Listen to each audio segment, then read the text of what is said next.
오늘 발표에서는 석유화학 산업의 위기 원인을 진단하고 그에 따른 시사점을 살펴보겠습니다.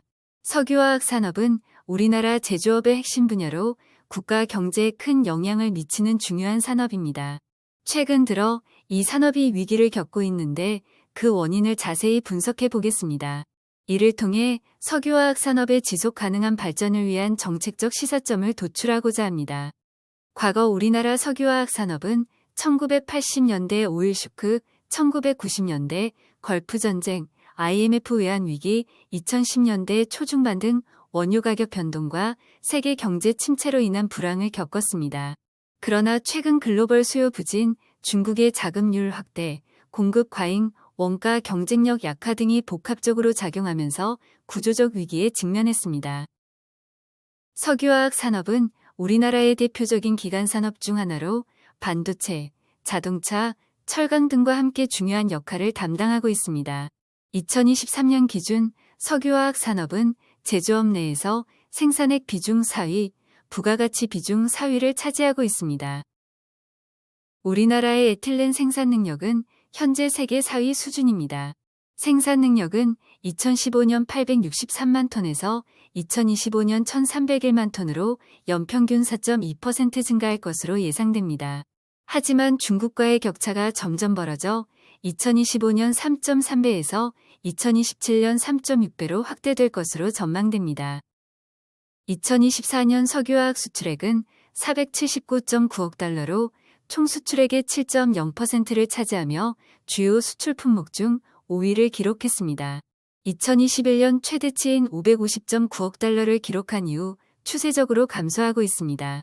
세계 시장 수출 점유율은 2023년 6.3%로 반도체 다음으로 높은 수준입니다. 에틸렌의 내수 대비 생산 비율이 245%로 주요국 대비 매우 높아 수출 의존도가 높은 편입니다.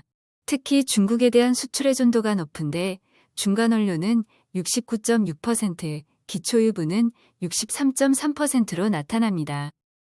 국내 주요 석유화학 기업들의 NCC 가동률이 2025년 상반기 중 60에서 70% 수준으로 하락할 것으로 예상됩니다. 석유화학 산업은 초기 설비 투자 비용이 매우 크기 때문에 가동률이 70에서 80% 수준이면 저수익 구간, 60%대 수준이면 손익 분기점을 하회하게 됩니다. 석유화학 산업 호황기 수준으로 가동률을 회복하기 위해서는 국내 석유화학 생산 능력이 최소 18% 감축되어야 할 것으로 전망됩니다. 우리 석유화학 산업은 과거 여러 차례 경기 순환적 위기를 겪었습니다. 1980년대 초반 제2차 오일 쇼크로 인한 유가 급등, 내수 경기 침체, 아시아 역내 설비 증설로 공급 과잉이 있었습니다. 1990년대 초반에는 걸프 전쟁으로 유가가 폭등하고 석유화학 시장이 불황이었습니다.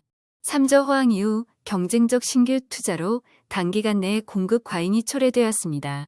1990년대 말 IMF 외환위기 당시 고금리 정책으로 대기업 계열사들이 구조조정 및 매각을 겪었습니다. 2012년에서 2014년에는 원유 공급량 증가, 수요 감소, 중국 및 인도의 설비 증설로 인한 공급 과잉으로 국내 정유 및 석유화학 기업들이 3년간 연속 대규모 적자를 기록했습니다. 최근 석유화학 산업의 위기는 글로벌 수요 부진, 공급 과잉에 우리 산업의 원가 경쟁력 약화가 복합적으로 작용한 구조적 위기입니다.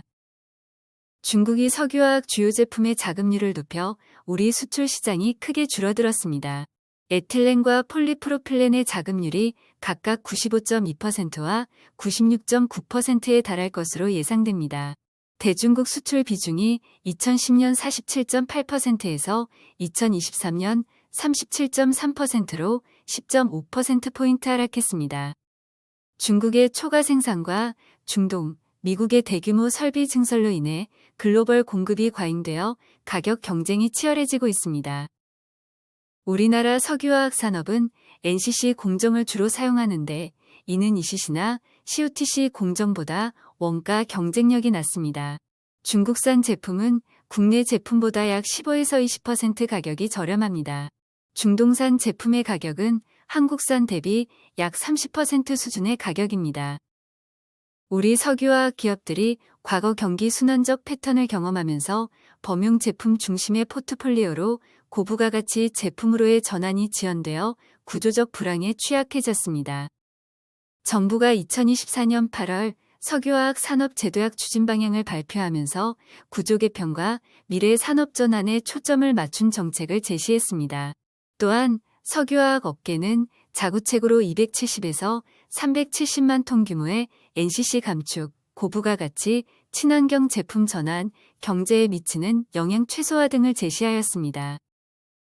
경쟁력 강화 방안의 요점은 고부가 가치 제품 및 친환경 사업으로 핵심 사업 구조를 고도화하는 것입니다. 이를 위해 R&D 투자를 확대해 스페셜티 제품 개발, 친환경 제품 개발 및 상용화, CCUS 등 탄소 감축 핵심 기술을 개발하고 정부는 세제 혜택, 정책 금융, 규제 완화, 선제 대응 지역 지정 등으로 지원하는 것입니다.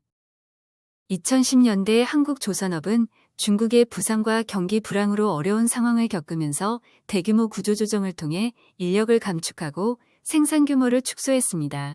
그러나 2020년 이후에는 고부가 가치 선박 중심으로 전환하여 경쟁력을 회복하고 있습니다. 조선업 구조조정 과정에서 친환경 선박, 스마트 선박 기술 등 미래의 시장을 주도할 기술 개발에 성공하면서 고부가 가치 선박 중심으로 전환했다는 긍정적인 평가를 받습니다. 그러나 구조조정 과정에서 10만 명이 넘는 인력이 이탈했고 이는 현재까지 조선업의 심각한 내국인 숙련공 부족의 원인이 되었다는 부정적 평가도 있습니다. 일본 석유화학 산업은 지난 40여 년간 지속적인 구조조정을 거쳐왔습니다. 1970년대 후반부터 최근까지 글로벌 시장을 목표로 지속적인 구조조정을 통해 경쟁력을 높여왔습니다.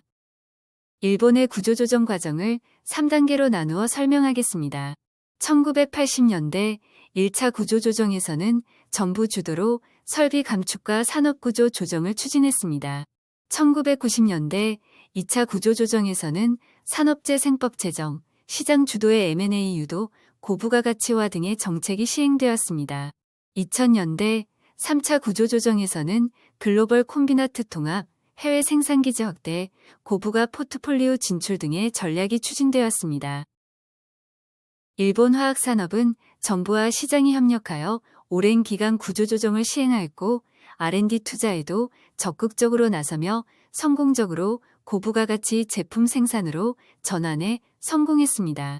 일본 기업들의 R&D 투자 비중은 매출액 대비 3.9%로 한국 기업들의 0.9%에 비해 월등히 높습니다.